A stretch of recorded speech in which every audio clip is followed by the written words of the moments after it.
fois, je pense, j'avais.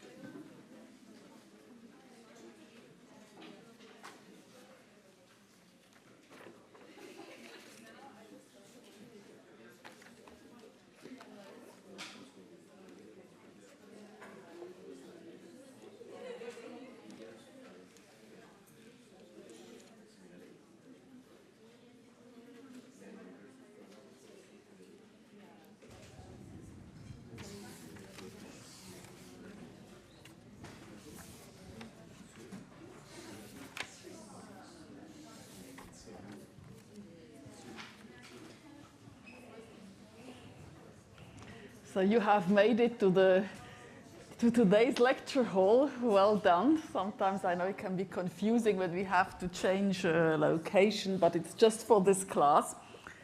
Last week we were mainly exploring freedom of expression in the United States, and we got an overview how the US Supreme Court approaches freedom of expression cases. We saw that the court likes to categorize on the high, low value speech, and also based on the state measure, which limits freedom of expression. And then in addition to this general system, you have also specific tests developed for specific settings. One of these tests we have already met, the clear and present danger test, and this test is also, I would say, at the center of today's lecture. We are now we will be progressively looking together at different categories of freedom of expression, starting with subversive speech. Maybe it's a category of expression we'll not necessarily find in every textbook, so I will say in a second what I mean by subversive speech. When we look at the term subversive, I have used here the Oxford English Dictionary, we can see that the idea is in a way to subvert the system and institution. You seek to destabilize, overthrow a political regime. And this is important that this category of expression, it has generally a political connotation or religious or ideological. So we are not talking about expression which would be incitement in the standard criminal law sense. So if I want to, I don't know, I want to hire an assassin for someone, for a private individual, I incite someone to commit a murder, that's not what we're talking about. Typically of subversive speech is also that it will be articulated to a broader audience. So it's not one-to-one incitement, it's really the idea we get a message across opposing the system, but this could at the same time also result in violence. We will be looking at another category of expression, hate speech. So I use hate speech as a different category. I will be using hate speech. Sometimes it's used in a very broad sense, at anything which could incite violence. I'll be using it as speech which targets specifically groups which are protected by non-discrimination laws. So when you say you want to overthrow, you want to install a communist regime and overthrow the government, that's not hate speech. That would be rather, for me, in the category of subversive speech. And typically of this type of expression of subversive speech is that it often falls within criminal law, in the ambit of criminal law. I think when you read the cases for today, you have noticed this. Subversive speech does create a bit of a dilemma, because on the one hand, we can say free speech is essential in a democracy. And if we have very sweeping laws which sanction subversive speech, it can be a means of suppressing dissent. Any criticism of government is viewed as an aim to weaken government. Weakening means already, to kind of preparing the ground for the government's downfall, etc. Example we saw also, we discussed about McCarthyism last week. So when you have basically just if you have ideological affiliations with, for example, communism, and this is enough to say this is subversive, that goes very far. So we have on the one hand this, I would say, preoccupation to say criticism of government is part of democracy. Sometimes if that criticism can take quite, I would say, caustic forms, can be very strong. And the question is then, where does it cross the line that it would still deserve some state action? Then on the other hand, you might also say, well, if we admit subversive speech too far, maybe that will then also, in a way, undermine democracy too much. And this brings us to another question also, to what extent should a democracy be able to defend itself? It's this concept of a militant democracy. Say, certain groups, if you let them basically really realize their political project, often with violence, that might be the end of democracy. So how do we draw the line here? And maybe just, I have a quote here from Holmes, Chitlow versus New York, where basically you could say maybe democracy should not protect itself against its enemies. And that's his very liberal approach, where he says, you know, if people are really convinced by communism, well, let them, you need to basically let them have a communist regime and let's see what happened. Don't prevent it already by just sanctioning speech. A topic I will not be talking about, which is also interesting, these same reflections are often applied to political parties. When can you dissolve a political party? When it has a political party a program which is incompatible with democracy? There is quite some case law by the European Court of Human Rights, the criteria usually being that either it's the means the party propagates, or violence, or also the project as such, which could be incompatible with democracy.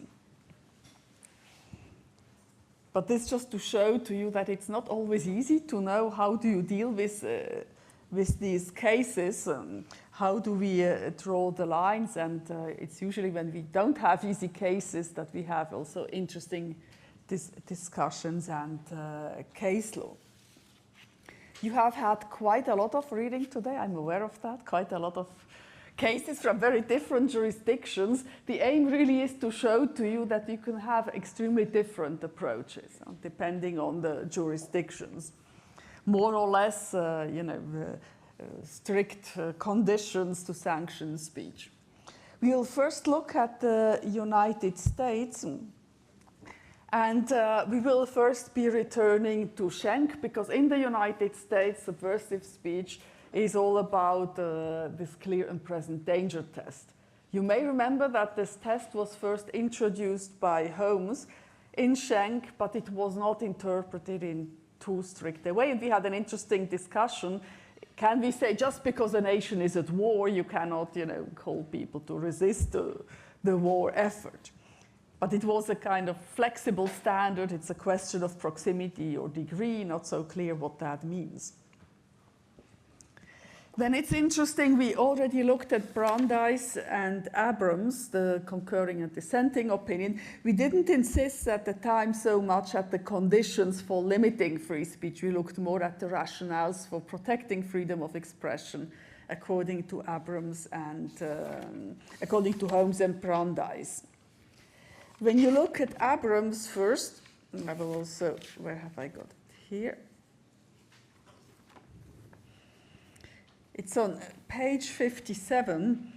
Basically, Holmes tells us also that he does think you could, it's a famous sentence as well, we have to be eternally vigilant against attempts to check the expression of opinions that we loathe and believe to be fraught with death, unless they so imminently threaten immediate interference with the lawful and pressing purposes of the law that an immediate check is required to save the country.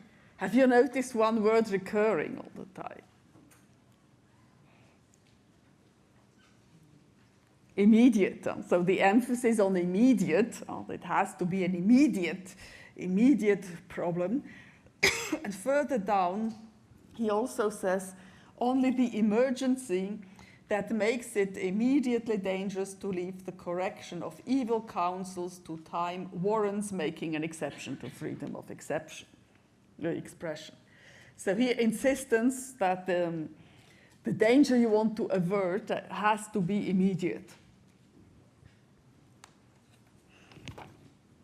When we look at Whitney, there we have a distinction. It's starting on page 61, where based also a famous quote where basically Brandeis says, well, people have always been afraid.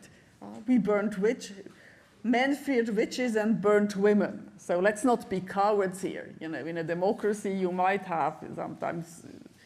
You have to also, in a way, cope with some fear. And he says we could limit speech if there is a serious evil, and also there must be reasonable ground to believe that the danger apprehended is imminent. So again, there's talk about imminence. He repeats, then he makes a distinction between advocacy, which for him should be free, and incitement. Incitement being characterized by something which, again, you act immediately upon. What do you think of this immediacy, imminence requirement? Does that make sense? Not make sense? Why would you introduce it? Or maybe you would say, no, we should not have it.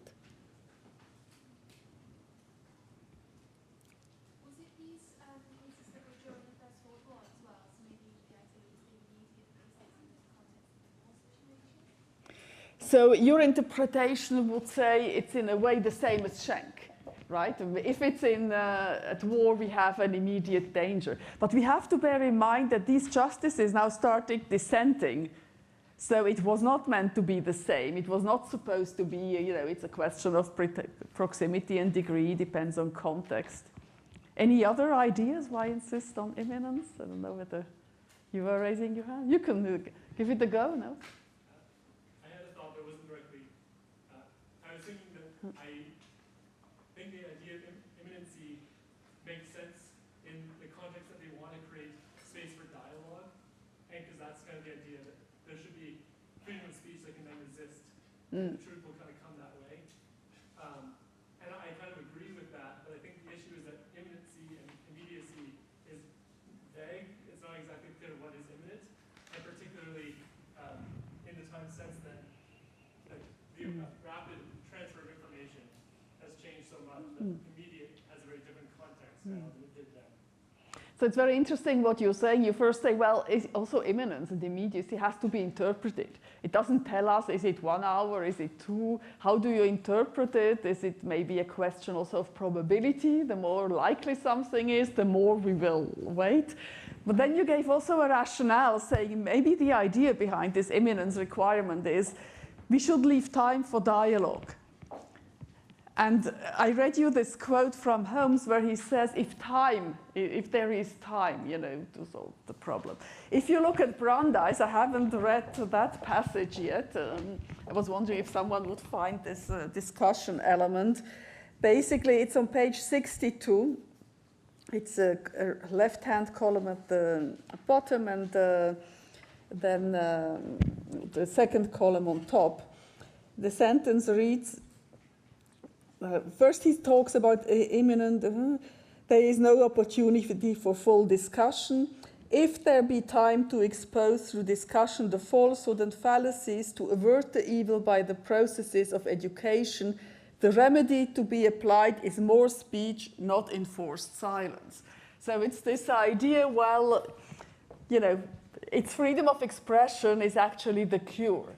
Let there be a discussion, and people can criticize, and there can be counter speech, and that is what we should do in a free society, and not clamp down on expression.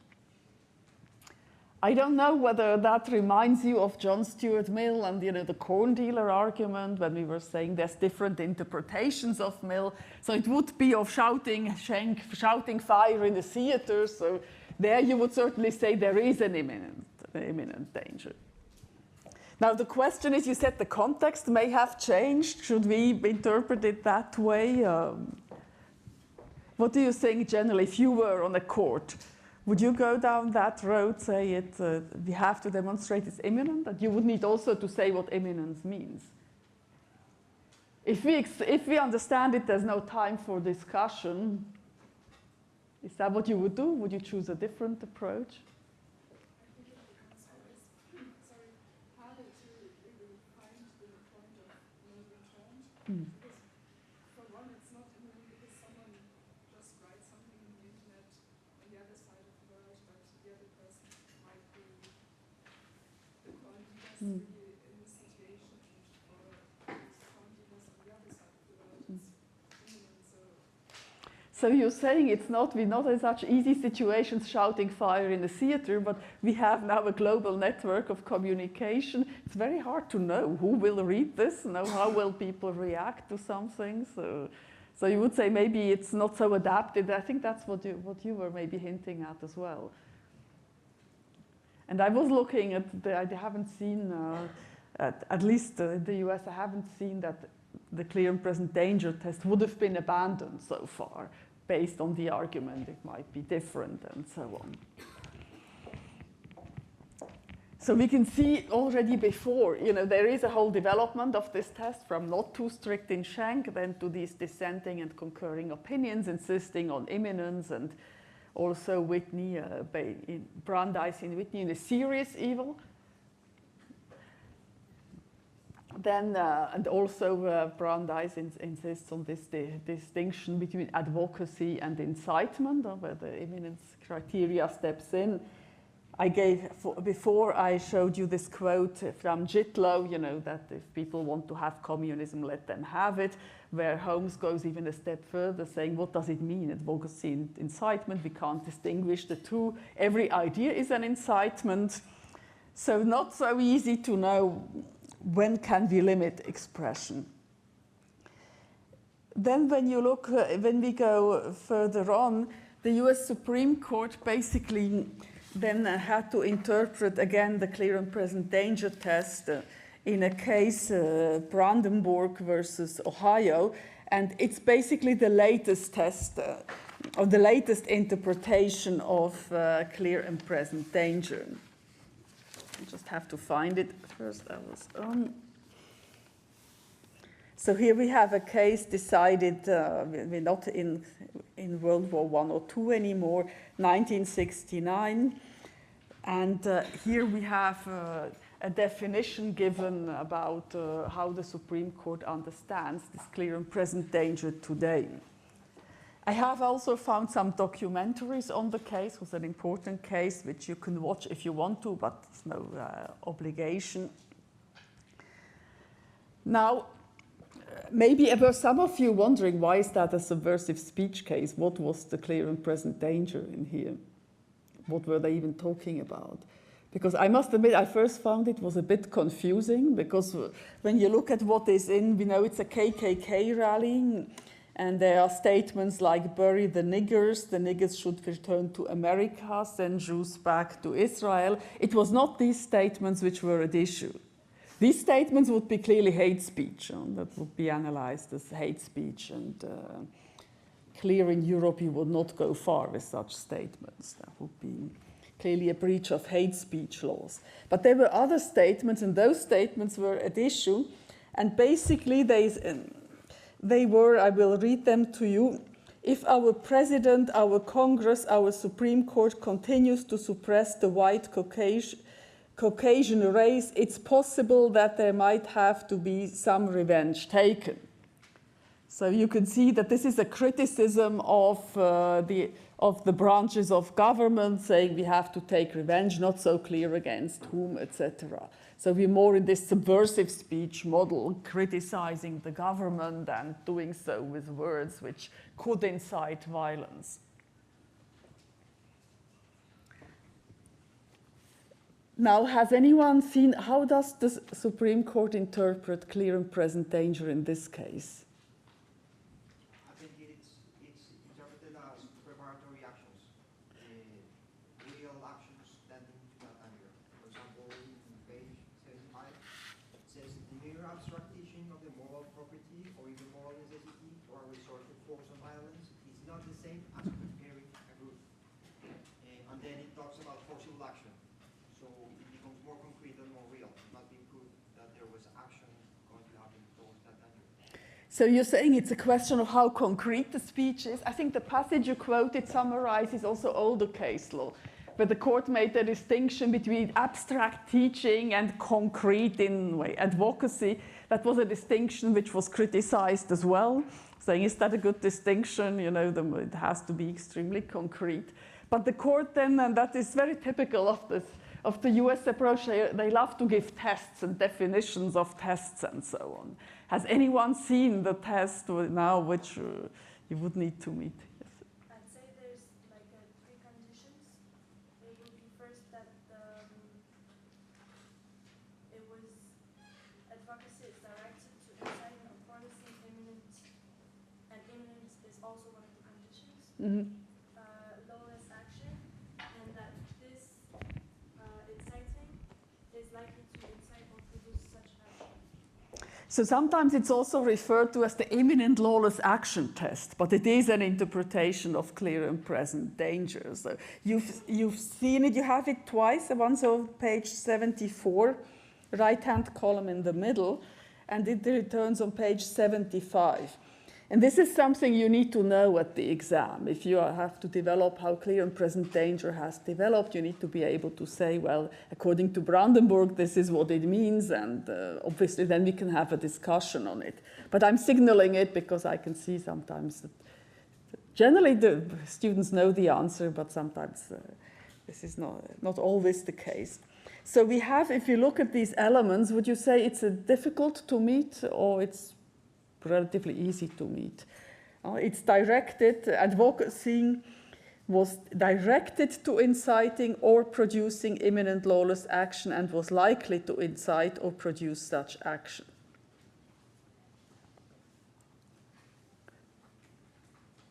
It was mentioned we have imminence in there, so the action you want to prevent is imminent. Interesting, by the way, when you compare it with Whitney there, Justice Brandeis talked about a serious evil. There is it doesn't say what kind of evil you want to avert, just imminent lawless action. Lawless action, well.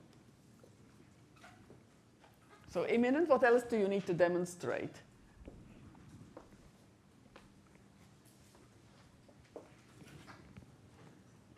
As lawyers, we're generally drilled to this.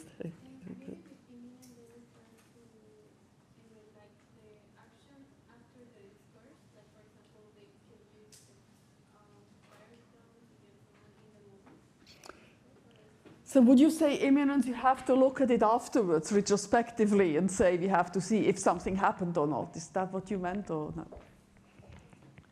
Which would have some difficulties as well, because afterwards, obviously, you always have, that's what psychologists call hindsight bias. Afterwards, you know what happened, but as you have to intervene in advance, it's not always so easy. But come on, we're lawyers, we try to find conditions, okay.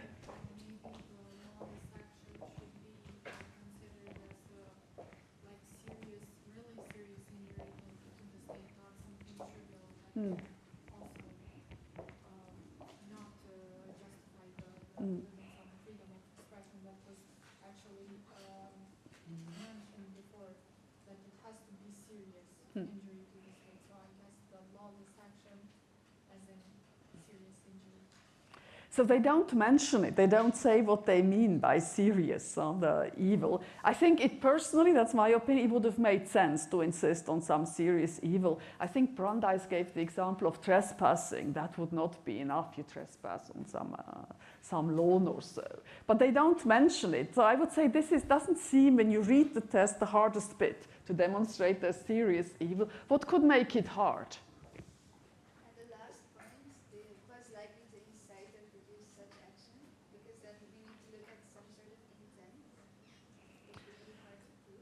So we have basically two elements. First it says, I think it was advocacy directed at. If you say directed at, there's intent, so you need to prove that. Not always easy. What did the person really want?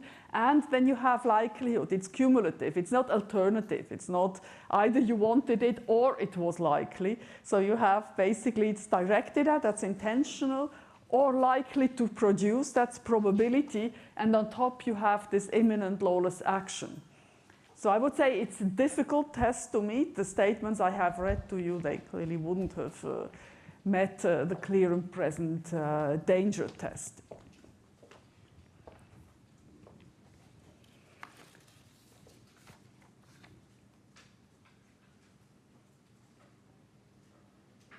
Interesting also that the court basically says, well, in a way, we are overruling Whitney. So Whitney here, he means the majority. The majority's approach, not Brandeis' opinion, was very lenient. But they also say, in a way, that they refer to another case, to Dennis. It was that Whitney was discredited by Dennis versus United States. And that was, I think, a question I had asked you as well. Here we have Dennis. Maybe we could have a look at it and see if you would say that this case is actually the same as Brandenburg. You can see that clear and present danger cannot mean that before the government may act, it must wait until the putsch is about to be executed. The plans have been laid and the signal is awaited. Certainly, attempt to overthrow the government by force, even though doomed from the outset because of inadequate numbers of powers of the revolutionists, is a sufficient evil for Congress to prevent.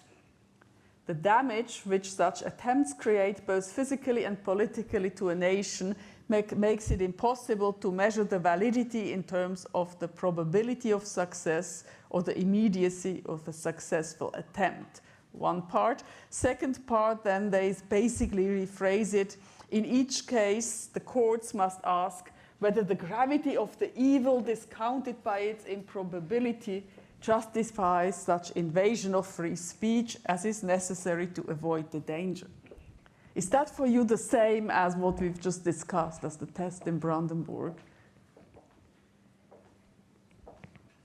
Does it even, maybe another question, do these two paragraphs seem coherent to you? I can see you're shaking your head. What makes it incoherent?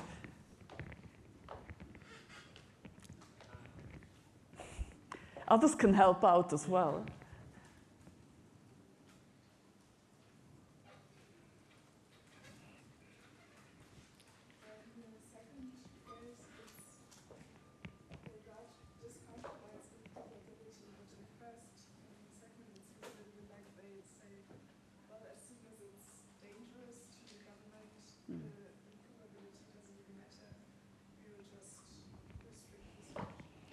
I agree with you that when you read the first paragraph, they seem to say, overthrowing the government, it's so bad. It doesn't matter if it's imminent, if it's likely.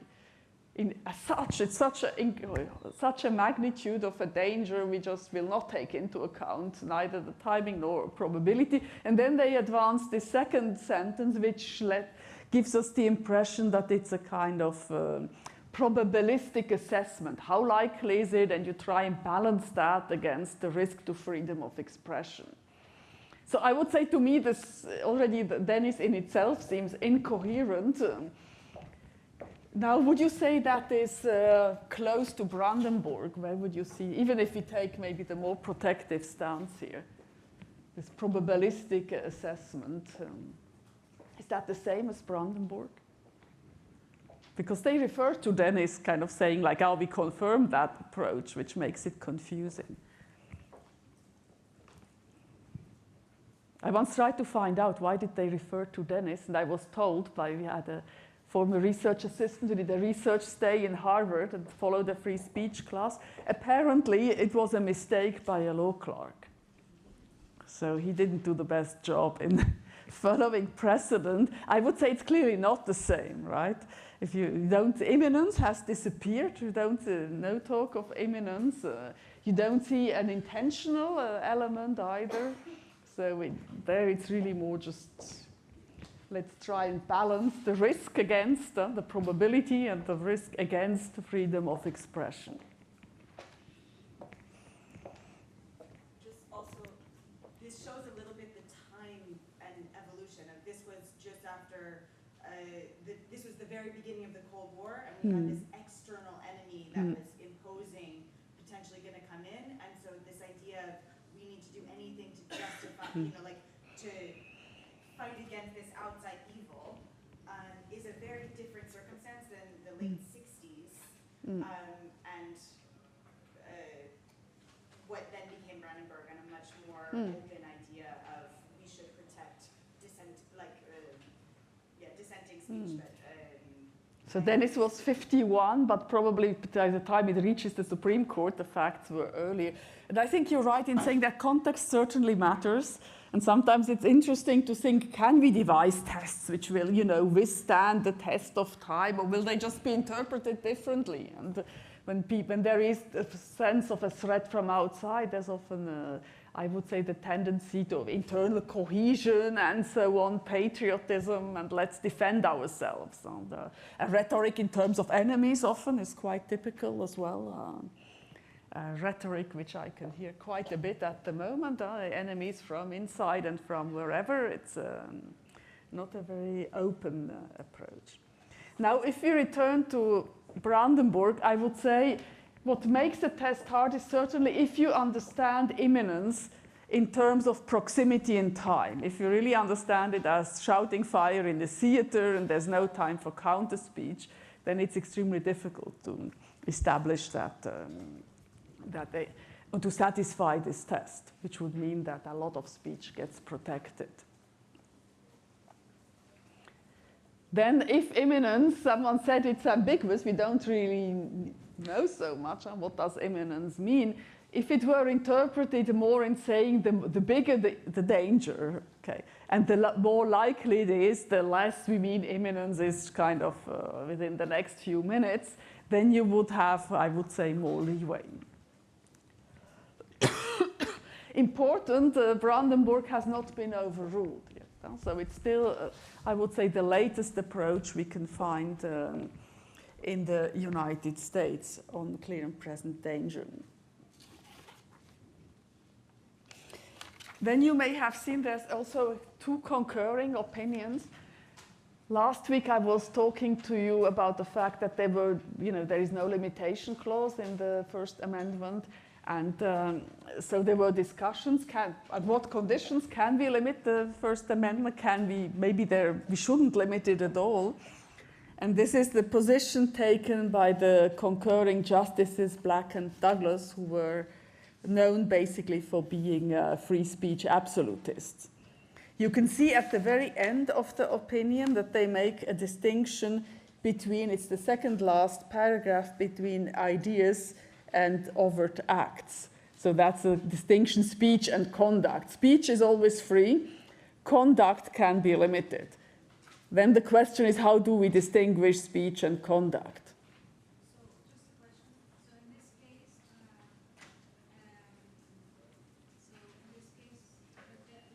there was a misconduct because the person has did some actions that violated the security. In Brandenburg? In the case of, right?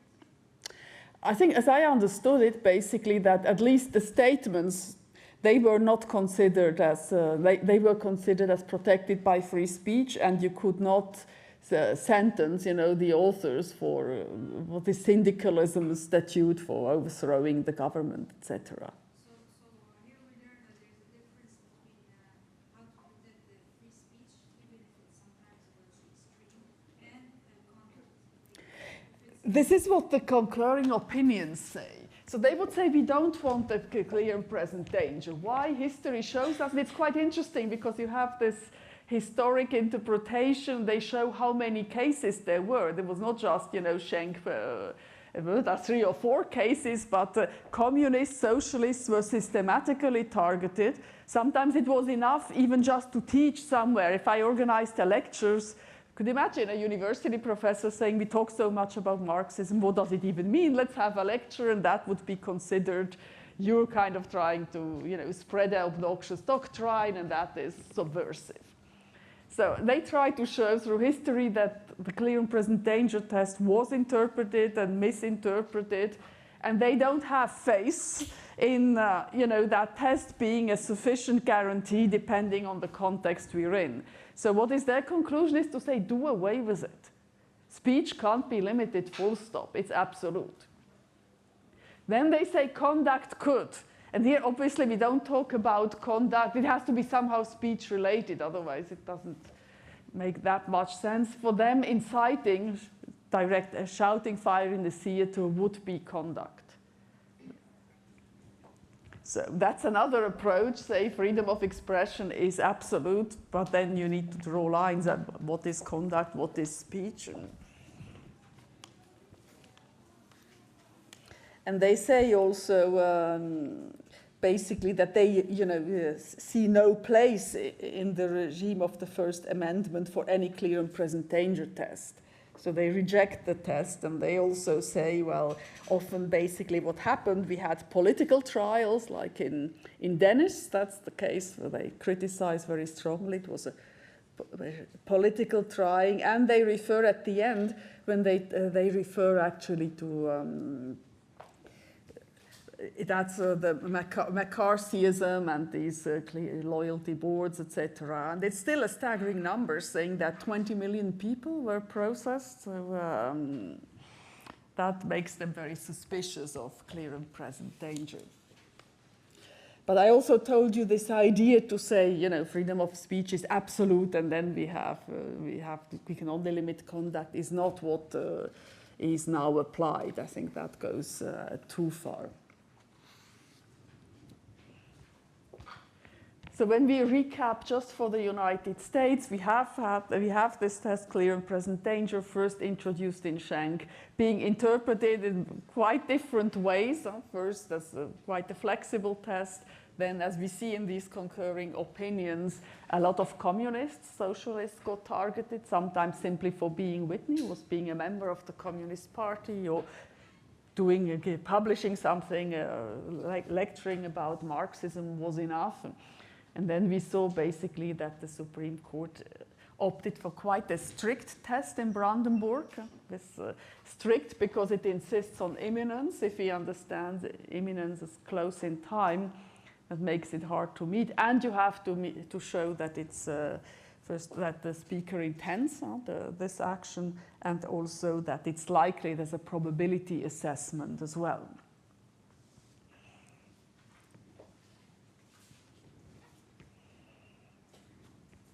Then I would just like to signal to you some another case where it's not directly about subversive speech, because I raised this question, does free speech hold with good tests, etc., also in times when you would say people feel under pressure. There is a case called Holder versus Humanitarian Law Project, which is about the Patriotism Act. And the Patriotism Act basically criminalizes also offering material support to terrorist organizations. And the Humanitarian Law Project was an NGO which was in contact with some organizations labeled as terrorist organizations, the Tamil Tigers, the PKK, and they were giving them advice how to peacefully use human rights instruments, saying, you know, if you have grievances and there's human rights mechanisms, you know, in place, you could seize those. And they got into trouble. It was considered as substantially or materially supporting terrorism. Can anyone imagine why? How do you justify that? Material support of terrorism. Seems a bit a paradox when you say you teach them how to use human rights mechanisms. And but if you're sending funds, if you're setting up a project there, if you're somehow in discussion with them and there's any money passing hands, then the patriarch is very soothing. So they didn't actually give money to the groups, but the argument was if they give them advice for free, how to use human rights mechanisms, they save money. And therefore, you indirectly support them. And I'm a member of the International Committee of the Red Cross, and the ICRC was quite, I mean, what does that mean now? You know, are we sometimes, because they talk to everyone. when are we now at risk of, we could be considered as materially supporting terrorism.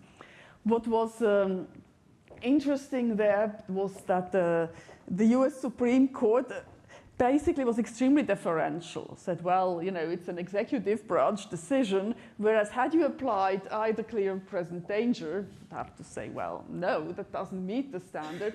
Or if you had met, or if you had applied this classification, is it content-based or not, you would have had to say it's a content-based restriction, which we saw it in Brown, very hard to justify. So you could say that it's also maybe a judgment very much colored by this, we have to fight terrorism. The Supreme Court also handed down 2 cases, but they are then again more free speech friendly, I would say, about the liability of platforms. Someone mentioned before, nowadays a lot of speech and also some speech inciting to violence, etc., is communicated online. And you had in this case family members of 2 people who were killed in Paris in terrorist attacks, and they basically sued, Twitter and Google basically for saying you let people, you know, spread propaganda for ISIS, etc. And there the Supreme Court felt no, there is no liability, and the argument was that in a way these platforms are similar to it's just a means of communication. They made the analogy with, for example, you have a telephone, or we can meet in public somewhere, and it's like a public square. Not sure this analogy is entirely, maybe it does downplay a bit the role of the internet, but clearly no liability for the platforms for these in such a situation.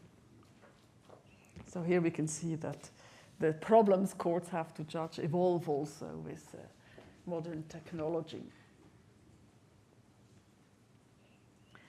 Now you have also read for today, and I think it's quite a stark counterexample, a case by the Conseil constitutionnel, which is France's highest body, constitutional body.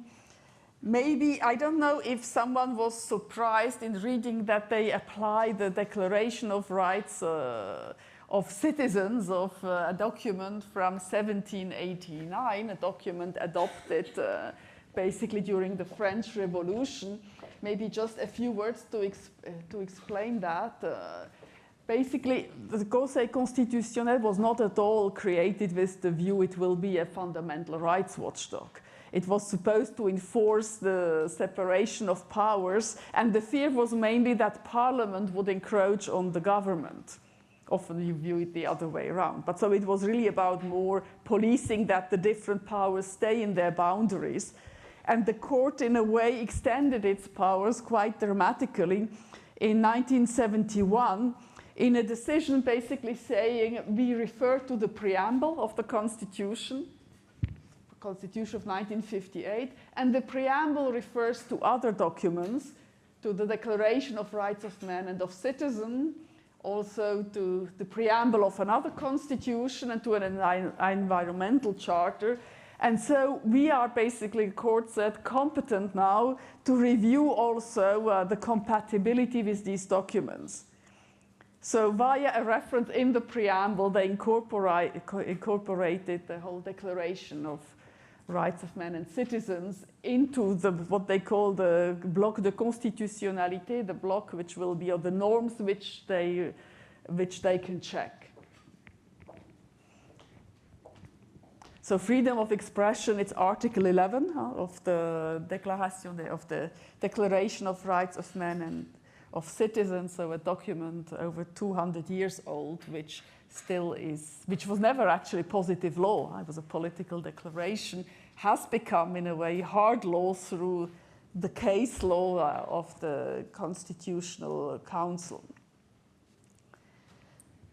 Maybe also to situate this case, for a long time the Constitutional Council could only carry out preventive review. That meant before an act entered into force, once it could be deferred to the Conseil constitutionnel, but not afterwards.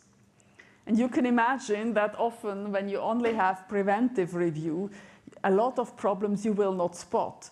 You often see problems once you have to apply a law, or the context may change over decades, that you would say something which might have been constitutional 3 decades ago is not constitutional anymore. So first limited to preventive review, and then in 2008 they introduced also concrete review through a concentrated system. So it's only the Constitutional Council which can check that a law adopted by Parliament is compatible with the Constitution. And there's a filtering mechanism. It's the highest court, the Cour de Cassation, highest court in civil and criminal matters, and the Conseil d'État, the highest court in administrative matters, which can ask or defer the issue to the Constitutional Council. And we have here such a decision, so it's a concrete case in which the question went to the Conseil Constitutionnel. Is the law they were looking at about apology of terrorism compatible with freedom of expression? Let's raise the question, answer after the break, so we can have a little rest and continue our discussion then.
just go grab a coffee.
tu sais mon français, 0,60.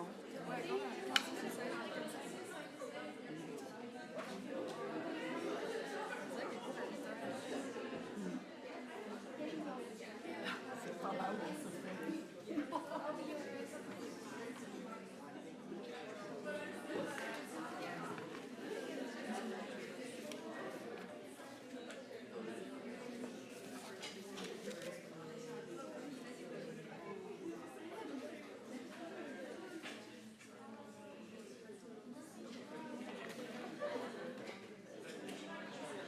I hope you had time to get some strength back for discussion. So I was just giving you a little introduction to the Conseil constitutionnel, explaining that here we have a so-called QPC, so a concrete review of this act, which mainly criminalizes also apology of terrorism. And the question basically is, how did, if you compare this case and the outcome with Brandenburg, what would you say is the approach? It's not, maybe not so easy to compare because we're looking at the law as such. And what did you think of the reasoning? So the court, the Conseil constitutionnel, analyzes this law. What does the law say? Maybe we can start with that. If once you are a judge and you will be looking at the constitutionality of acts of parliament, you will first need to know what are you actually deciding upon. The criminal code criminalizes both the act of directly provoking terrorist acts or publicly endorsing the acts. So this is what is called apology of terrorism, right? So it's also if you endorse publicly, you show sympathy for terrorist acts and so on, that's a criminal offense as well. Why would you criminalize that? What's the reasoning behind? To protect the public order, I think here we have to make a distinction between the European standard and the American standard, because the European standard, so here France is also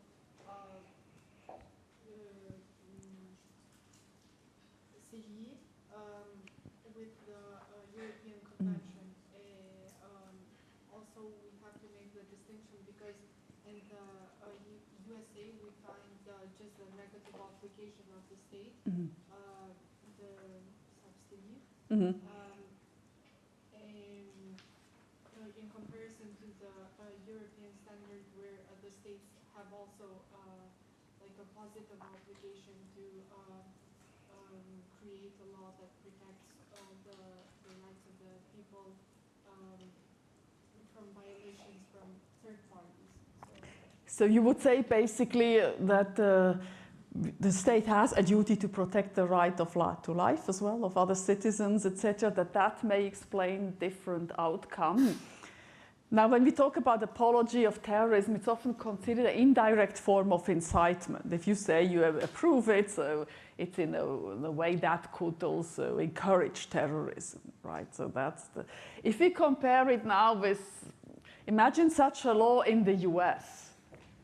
I think I would probably not go very far because you would need to show, well, that actually where would be, if someone would just be called far too broad. You could criminalize direct incitement to imminent lawless action. Just saying something about a terrorist attack would certainly, that would be unconstitutional, far too broad, far too vague, not consistent with Brandenburg versus Ohio. Also, I think you will, if you look at an act and you try to establish whether it's constitutional, you look at the penalties, because they make a big difference. In the criminal law, generally, the European Court would say that's always a severe interference. If you look at what do you risk here if you are sentenced for apology of terrorism? Pretty huge fine, and sometimes prison. You can go to jail, you can get a fine, you can get accessory sentences.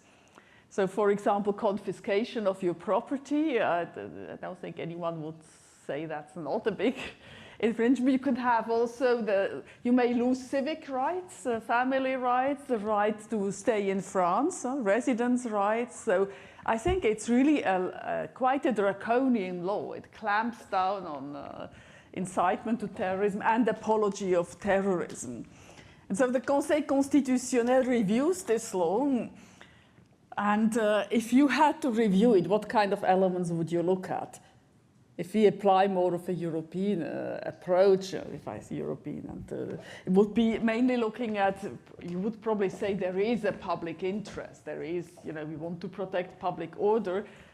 But then you would look mainly at proportionality, balancing. What did the Conseil Constitutionnel say about this? Did it do, a proportionality analysis or so?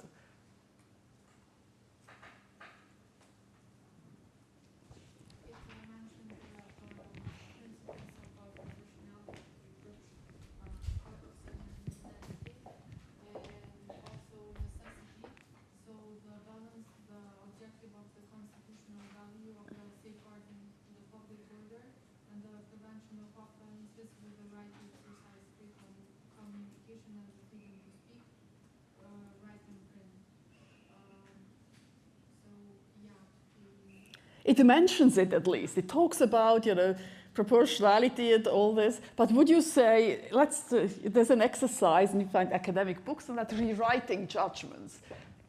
If you wanted to make it more free speech friendly, how could you rewrite this? Here the result is the law is absolutely fine, no problem. Let's have a go at rewriting. What could we say?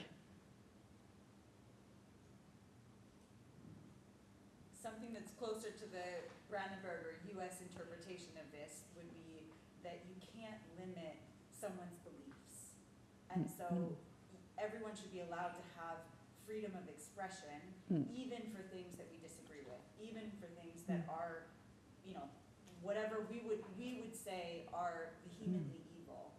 As long as it's not a direct incitement to immediate lawless action, it should be protected speech because we as a free society think that speech is the best way to counter even things that we disagree with. So you would say it's mainly this law in a way sweeps in far too much political expression. You might, have an opinion on a terrorist attack and that goes too far. So also a technique judges use sometimes is the consistent interpretation. Would say, look, this law could only be applied, in cases where you could really demonstrate that, for example, there was a concrete danger of something happening and not just in general, any apology of terrorism. Maybe you would say the sanctions go too far.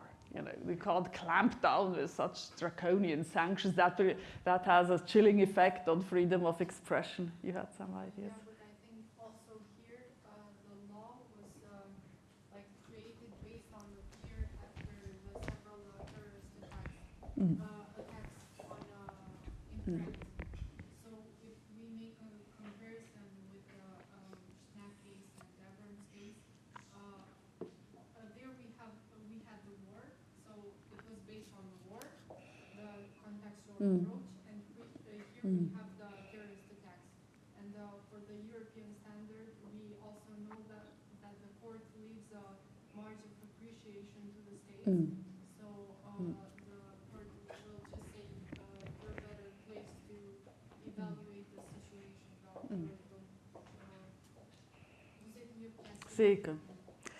And you're right in pointing out, the French context, and to say, well, we've seen also in the US when the context was, war, etc., that maybe there's a pattern there to say then we tend to limit freedom of expression.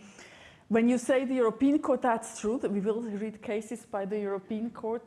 The court is not a constitutional court. The court has a supervisory function. It's a subsidiary mechanism. It will leave the state some margin of appreciation, which does not mean that a domestic court, that the Conseil Constitutionnel could be more demanding, because it's not an international court. It knows its context, etc.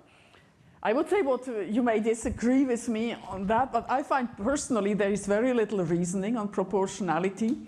The standards are set, but it's also the Conseil Constitutionnel has a very brief style. That is also typical of the French case law. You will basically rather give the result than often the reasoning. So they basically say, well, yes, that a law is here to prevent attacks on public order and offenses. Paragraph 21, public endorsements through broadly distributing dangerous ideas and expressions that they support itself causes disturbances to the public order. In French, I thought it was créé par elle-même un trouble à l'ordre public. So it's in a way, as soon as I say something, like I assume, it's like assume this disturbs public order. So there is no real risk assessment. It's just an assumption as soon as someone says something like apology of terrorism, that already disturbs public order. So you could also say it's a very abstract way of reasoning. It does not insist on demonstrating any concrete risk in a concrete situation.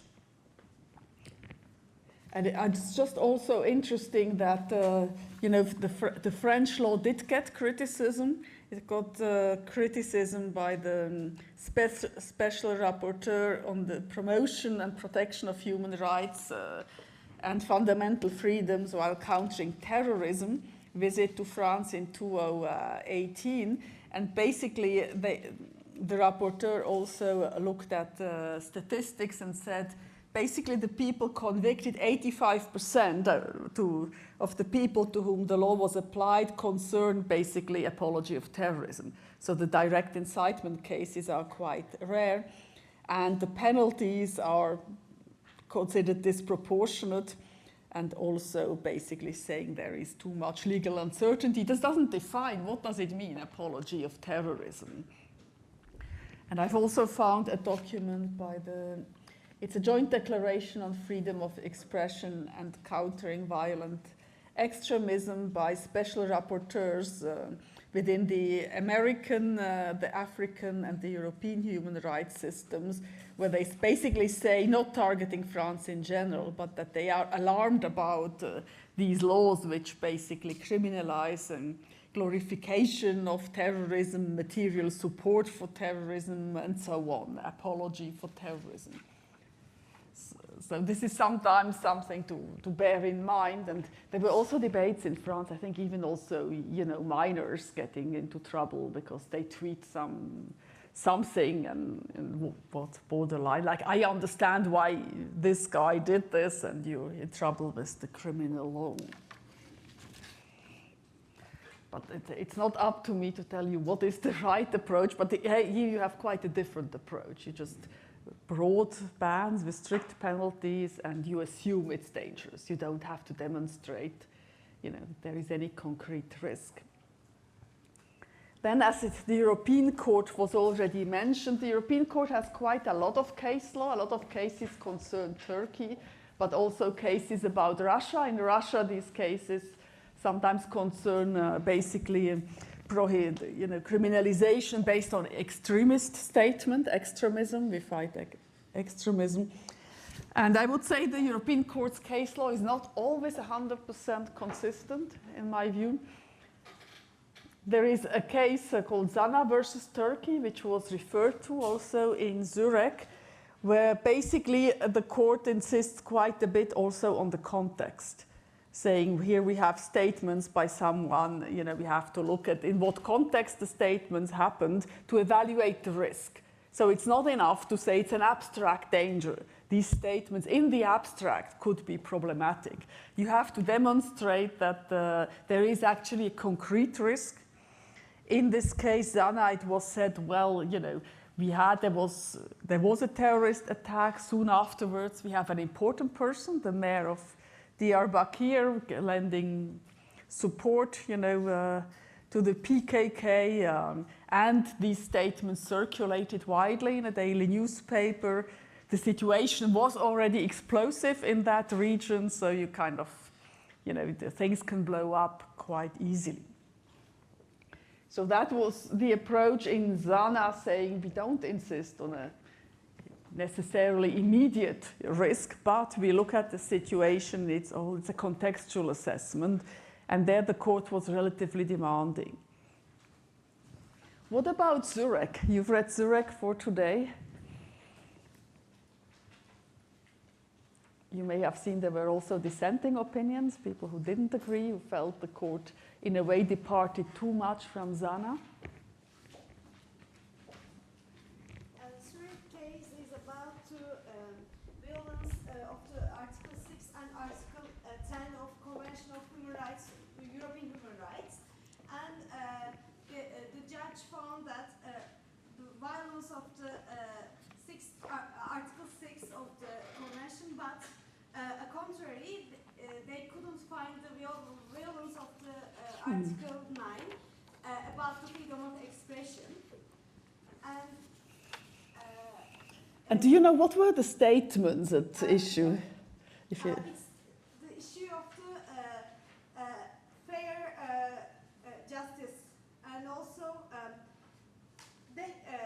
it had a letter to Surek, who is the editor of the paper in Turkey, and the letters to him about was about PKK and the terrorist attacks, and the letters convict the Turkish government as murderers, for example, and the judge found that these letters glossary the terrorism, and that's why it's not the violence of the Article 10 of the Convention, but it's interesting because the interpretation is too large. Why would you say it's too large? Because we can, if we consider like this, also, because, in my opinion, if we can consider everything as a glossary of terrorism, and we cannot consider the abstract and concrete actions, we can say everything. We can say everything is a glossary of the terrorism, and we can widespread all of arguments to terrorism, and it's dangerous to democratic society in our world today. But we have to consider the conditions of the 19th in Turkey, and also we have to consider the conditions of time. I think. I'm Thank confused. you. I'm really No, confused because. Can we maybe, I will just recap a little bit what you've said, because you've said a lot of things, maybe just to calm your colleagues. Article 6 I haven't given to you, so there's no reading on Article 6, we just focused on freedom of expression. And the facts are, these cases are always very fact sensitive, so you need to know what the facts were. You mentioned it's letters, so it was letters written to the editor of a newspaper, and basically the person, that's also quite interesting, who got targeted by this criminal sanction was the owner of the newspaper. So imagine you're a shareholder, you're the owner of the newspaper, you probably didn't look at all what will appear there. Okay, you have people running the newspaper, and they published 2 letters to the editor, and they used, as you said, quite strong language, very upset about what the army did in the PKK, in the Kurdish region, so the army is described as murderous gangs, etc. Also important, the newspaper was published in Istanbul. Okay. Why was that important? Why would anyone say? So in terms of risk, obviously, it makes a difference whether you circulate the writing in the region which is about to blow up, which is very tense, or whether it's far away or so. So this is because you said also it's quite it was quite abstract in a way danger. We couldn't. What made it also abstract? What other elements? You said, well, it didn't seem very likely that these letters really caused now some, violence or so. We had yes. Yeah, I mean, I think there are some conflicts between the Kurdish and the local Turkish government today. Yes, that's. They are like persecuted or something. And I understood that actually it was the government who violated Article 10 and not the. I mean, there's a mistake in how the government there was no violation of freedom of expression. So basically you have this person who owns the newspaper who gets a fine for saying, well, you published statements which could have, caused violence in Kurdistan, right? And he will then challenge this conviction and go up to the European Court and say this is a violation of freedom of expression. The court will look, it's 10 paragraph 2, is this a sanction in a way prescribed by law? There was a law which they applied. What's the public interest? You find in Article 10, paragraph 2, legitimate aims like territorial integrity, public security, etc., public order. That wasn't the issue. The question was really the legal question, is this proportionate? And within proportionality, I think you can take into account basically how likely, how concrete the risk was. But I saw someone else raising their hand. I was going to say one thing I recall, the kind of abstract aspect of it was there was debate between the majority and dissent over how much the letters were inciting or calling for violence as opposed to being just very critical. And I think that was part of why the dissent were what the dissent were feeling was that there wasn't really a call for violence. And so I guess that's kind of part of that balance. It's an interesting question. How important is the wording of the statements? Yes, I'll give you. I wanted to reply to that because the case mentions that there were really serious fighting words, if you will, used in the letters, such as DC murder gang and the hired killers of imperialism. And I believe in a situation of war, this could definitely make people worse and commit violent actions, and it can be seen as an incitement to violence in the context that this thing is placed out. So I disagree with you on there. It's always good if you have some disagreement. It's a class on free speech. We discuss, yes. Another important element is who actually wrote it and the status of the publisher, because in the dissenting opinion of Judge Bond, it says that nor was he or the authors a prominent figure in Turkish life capable, as in the Zana case, of exercising an influence on public opinion. And further, Judge Fishba said that the applicant, who has done no more than to describe admittedly in violent and shocking terms what is happening in the region. So he, as a publisher, as a journalist, he has this principle of transparency to give the population what so to spread the information about the thoughts of the population in a transparent way. And he actually did that. Even the language used was to be considered shocking. It nevertheless it reflected what the population is actually feeling towards the acts of Turkey in general. And I think that is a really core principle of democracy to express also what the population is feeling, what the majority is feeling towards the actions of the state. And this is also in comparison with the Amartya Sen essay on democracy, that the press should be able to freely diffuse the information in a transparent way. So actually the state knows if the population is pro or contra. So I think if we rephrase it, one issue is it core political speech? That's one way of reading the case, saying, look, if people, and it is very serious what is happening in Kurdistan, it's not an easy situation, and the government needs to be informed and open to criticism.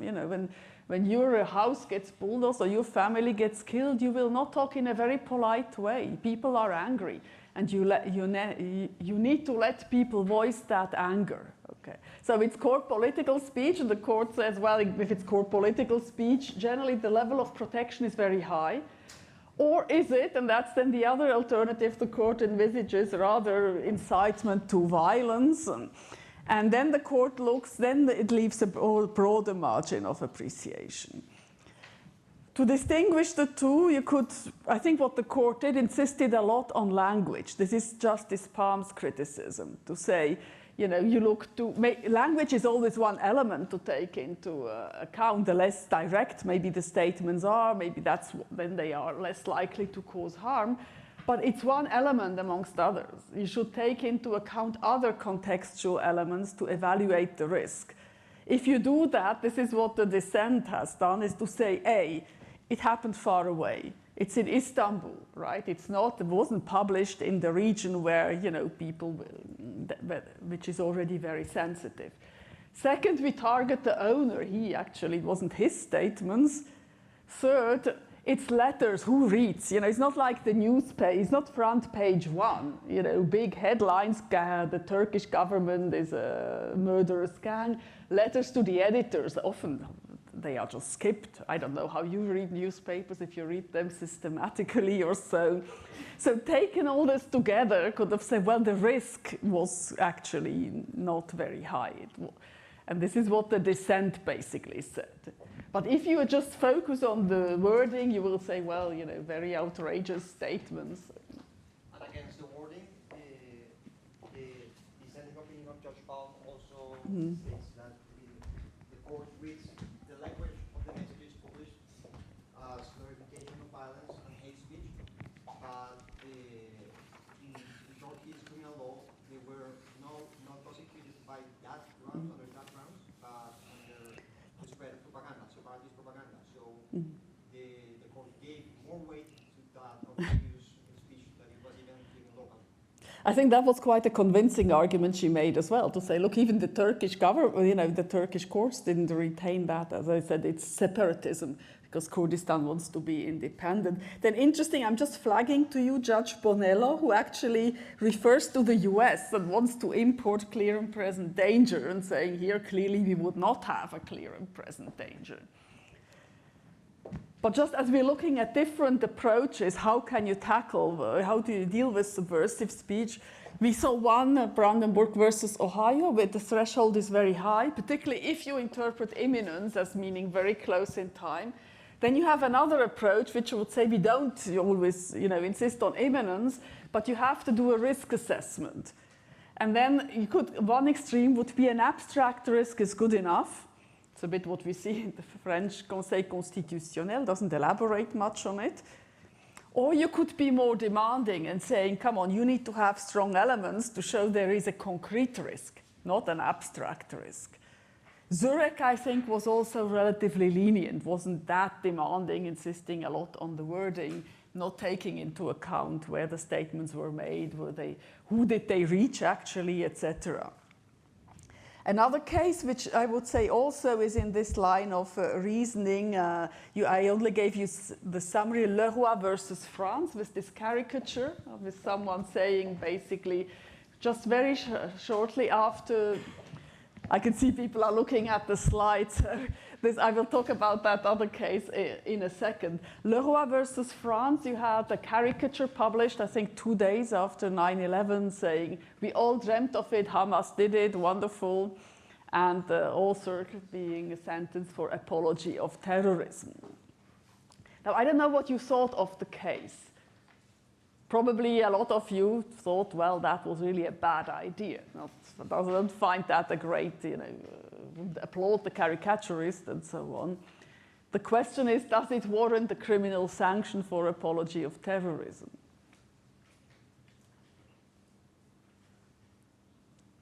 What was your take on that case? I just think that the element of the timing was just found a little bit because it was published 2 days after the attack, so maybe the timing was really bad. And for that it was criminalized more, because if it were like 4 or 5 months after or something like that, maybe it wouldn't be considered as serious as 2 days after. I agree with you that I think the timing was bad, okay, and that played a role, but how does it play a role? What will we have to think, what is the justification? Why would we criminalize, the statements? Maybe you, yeah. Sorry. They also mentioned the dignity of the victims, or those related to the victims, which I also find is like the necessary in a democratic society part. It's a great argument because thousands of people died, and in this case, well, the court said that he showed solidarity with the perpetrators by posting this drawing, and if you follow this line of reasoning, then it makes sense that it's really insensitive for the victims, for example, to open the newspaper and see, oh my God, Hamas did it, we all felt it Twitter, whatever the text was, and I feel like in this in a democratic society is not an infringement on the freedom of expression. I think it's really important to think, what is the ground of limitation? And the court gives kind of two reasons. One is this dignity of the victims, which it but doesn't explore further. There, I think you have a stronger argument to say it's the time sensitive, people are sensitive and it just happened, and that's... you might say we don't know how many victims or families actually saw that publication. Had it been published in New York or in the US, I think that you would have had a more concrete link than if it's in France. And so that's one reasoning, to say we protect the dignity of the victims. The other one is we want to prevent further terrorist attacks. Well, and so that's where he has been, it was published 2 days after, at a time when the entire world was still in the same shock and news. And I mean, I think maybe a lot of you don't remember, but the 9/11 was such an absolute symbol of a time, and the entire world really was in shock, or at least the entire Western world. And so the risk of maybe somehow there's going to be this huge wave of anti-American imperialism or anti-Western terrorism that could come felt possible. And so if then they're saying public order is something that is important to protect, not having someone glorify that this is the thing we've all been waiting for is actually something that would correspond with the French version of freedom of expression. I think with the French version, I agree with you. I may shock you, but that obviously the world was in shock, etc. I'm not sure you can really say that the statements created a risk of a terrorist attack. And they say it was in the Basque country. That's a region which had terrorism. Is there really a link between a statement glorifying 9/11 and saying that will fuel terrorism in the Basque countries? I don't know. I think that you can feel more it was maybe the dignity of the victims, you're all shocked. But in terms of real risk assessment, I'm not sure. I think it is rather abstract, the reasoning. And I think a similar case, which I have online here, was a case in France where a couple had, the boy sent it to daycare, and the boy was called Jihad. And they made him a body saying Jihad, and he was born on 9/11. And they said, I think, yeah, and I'm a bomb, je suis une bombe, on one side, Jihad, born on 9/11. So the people in daycare take the boy, change him, but oh my God, what is he wearing? And the couple got sentenced, or I think one of them, for apology of terrorism. And there, I mean, again, I find it absolutely distasteful, etc. But can you say that really created any risk to anyone? It shocked the people in the daycare. And it was apparently these people had no link with any Islamist movement also. But generally, it's funny when I tell I told some friends about it, they were looking at me, this professor is gone nuts. So she really will say this is, okay, I have no sympathy with the statements, but looking at it from saying, well, is there a risk? I don't think so. I think people were more shocked that you take a child. That could have been, in a way, you instrumentalize a child. But don't you think this was sending a message? Because, I mean... Any statement sends a message, any speech. So then it's a threat. If it sends a message, that means it's a threat. But then you can limit a lot of statements, because any statement is aimed to convey a message. You might disagree with the message, But freedom of expression also protects statements which shock, disturb, offend, according to the European Court of Human Rights. So the question is that good enough? Is it good enough to say, and I can see that you may not agree with me, I'm just saying if it's apology, if the ground for criminalizing apology of terrorism is, it favors in a way or it creates a risk. If we take a concrete risk assessment, there I would say there was no concrete risk. It's not if 3 people in a daycare see a body which is distasteful that will in any way, I think, increase the risk of a terrorist attack. If we take a very abstract view, then yes. I think that in this case, it's mostly like how else would you limit this type of action or this type of conversation or a statement? If you cannot do it under a concrete risk assessment, how else do you punish it or limit it? Have I got to punish it, or is social pressure enough? You know, you can also tell the parents, look, are you aware of what you're doing here? You know, you're using your child as a kind of, you know, linking it to some terrorist attack. We disagree. But, you know, the law is not here to police all I would say, statements, and with a criminal offense. I just want to, if this was done in the US, where the 9/11 attack actually did happen, then this would have not been taken very lightly, because this was in France. This was in France, and they had terrorist attacks as well. What I'm trying to show you, it makes a difference if you say an abstract risk is enough. So anything somehow related to terrorism will be sanctioned. That's an approach you can take and defend. Or you can say we have to show there's a concrete risk, and then you will be more free speech protective, but less protective of other values. I want to bring the other opinion on the table, which is I can't help but think, because we have assessed the fact that these people had no relations to a terrorist group in the US. What if it was another name? There's also that, because in French, je suis une bombe, for people who don't speak French, who don't get it means I'm hot, or like it means something. I'm kind of sexy, or so. Yeah. It has a connotation that can also be very, have nothing to do with the bomb itself. But it says jihad. That's his name. That's his name, and that's an Arabic name. The thing is that, culturally speaking, this name in the Middle East is a name that a lot of people have. It has nothing to do with terrorism and everything having to do with culture and spirituality. Yes, sadly, terrorism and the way we view it in the Western world sees it as something that is extreme and shocking, but the name itself has nothing to do with terrorism. And I know that the context makes it that the Western people don't necessarily speak Arabic or get it, but if we take it in a very neutral way and we see it as another side, like another spectrum of it, this is a name, this is an Arabic name, and the context makes it that if the family isn't related to a terrorist group and there wasn't another sous-entendant, I can't. Subliminal message of. But the fact is that we also have to see the other side of it, is that sometimes we also have our own prejudices and we also have our own ways of seeing things that can be sometimes linked to our own, I don't want to be distasteful, but like our own way of seeing the world doesn't necessarily mean that there's something behind it more than that. And sometimes we have to question ourselves. No, I think what happened was it was an extremely bad taste joke. Exactly. Je suis une bombe. I don't think, I mean, they were not linked in any, they said they had no idea. I think what I suggest, maybe we continue the discussion afterwards, because otherwise you'll be saying this professor always leaves, keeps us far too long.